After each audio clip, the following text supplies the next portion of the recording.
എല്ലാ കൂട്ടുകാർക്കും കഥാസാഗരത്തിലേക്ക് സ്വാഗതം. ഇന്ന് നമ്മൾ പറയുന്നത് ശ്രീകൃഷ്ണന്റെയും രുക്മിണിയുടെയും പുത്രനും കാമദേവന്റെ പുനർജന്മവുമായ പ്രദ്യുമ്നന്റെ കഥയാണ്. സതീദേവിയുടെ മരണശേഷം ഘോര ധ്യാനത്തിലായിരുന്ന ശിവനെ ഉണർത്താനായി ദേവകൾ നിയോഗിച്ചത് കാമദേവനെയായിരുന്നു.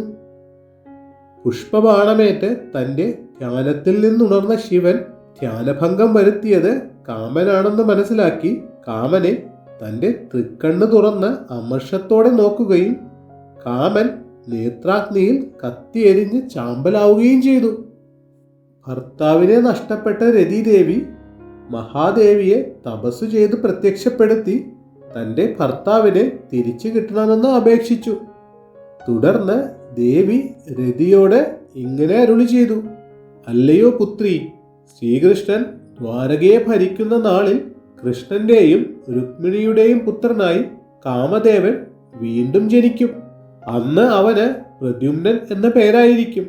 അസുരനാഥനായ ശംബരനെ വധിക്കാനായി ജനിക്കുന്ന പ്രദ്യുമ്നനുമായി നിനക്ക് ശംബരന്റെ കൊട്ടാരത്തിൽ സമാഗമമുണ്ടാകും. ആയതിനാൽ നീ ഈ ശരീരം ഉപേക്ഷിച്ച് ഭൂമിയിൽ മനുഷ്യസ്ത്രീയായി വസിക്കുക. ഇത്രയും പറഞ്ഞ ശേഷം മഹാദേവി അന്തർധാനം ചെയ്തു. തുടർന്ന് രതിദേവി തന്റെ ദൈവീകത ഉപേക്ഷിച്ച് മനുഷ്യ സ്ത്രീയായി മാറി മായാവതി എന്ന പേരിൽ ശംബരന്റെ പാചകക്കാരുടെ കൂട്ടത്തിൽ കഴിഞ്ഞുകൂടി.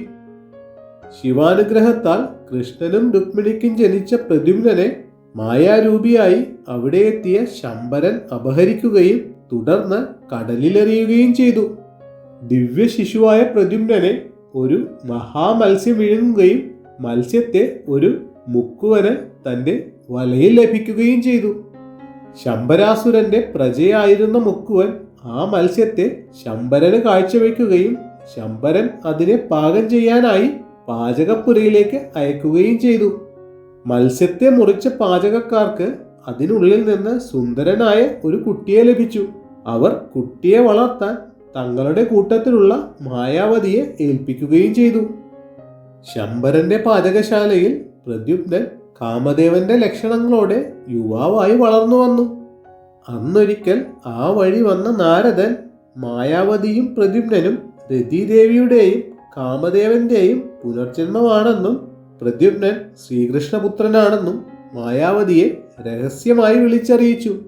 തുടർന്ന് ശംബരന്റെ മായാവിദ്യകളെല്ലാം പ്രദ്യുമ്നനെ പഠിപ്പിച്ച മായാവതി തങ്ങളുടെ ജന്മരഹസ്യങ്ങളെല്ലാം പ്രദ്യുമ്നനോട് തുറന്നു പറഞ്ഞു.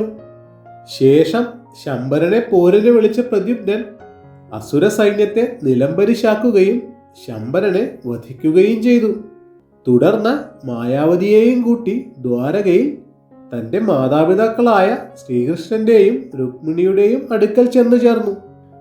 പിന്നീടൊരിക്കൽ ഇന്ദ്രന്റെ അപേക്ഷ പ്രകാരം അസുര രാജാവായ വജ്രനാഭനെ വധിച്ച പ്രദ്യുമ്നൻ വജ്രനാഭന്റെ പുത്രിയായ പ്രഭാവതിയെ വിവാഹം കഴിച്ചു. തന്റെ മാതുലപുത്രിയായ രുക്മാവതിയെയും പ്രദ്യുമ്നൻ വിവാഹം കഴിച്ചിരുന്നു. പ്രദ്യുമ്നന്റെയും രുക്മാവതിയുടെയും പുത്രനായ അനിരുദ്ധനായിരുന്നു ബാണാസുരപുത്രിയായ ഉഷയെ വിവാഹം കഴിച്ചത്. പാണ്ഡവരെ ചക്രവ്യൂഹമടക്കമുള്ള യുദ്ധതന്ത്രങ്ങൾ പഠിപ്പിച്ച പ്രദ്യുമ്നൻ കുരുക്ഷേത്ര യുദ്ധത്തിൽ പങ്കെടുക്കാതെ തന്റെ പിതൃ സഹോദരനായ ബലരാമനൊപ്പം തീർത്ഥാടനത്തിലായിരുന്നു.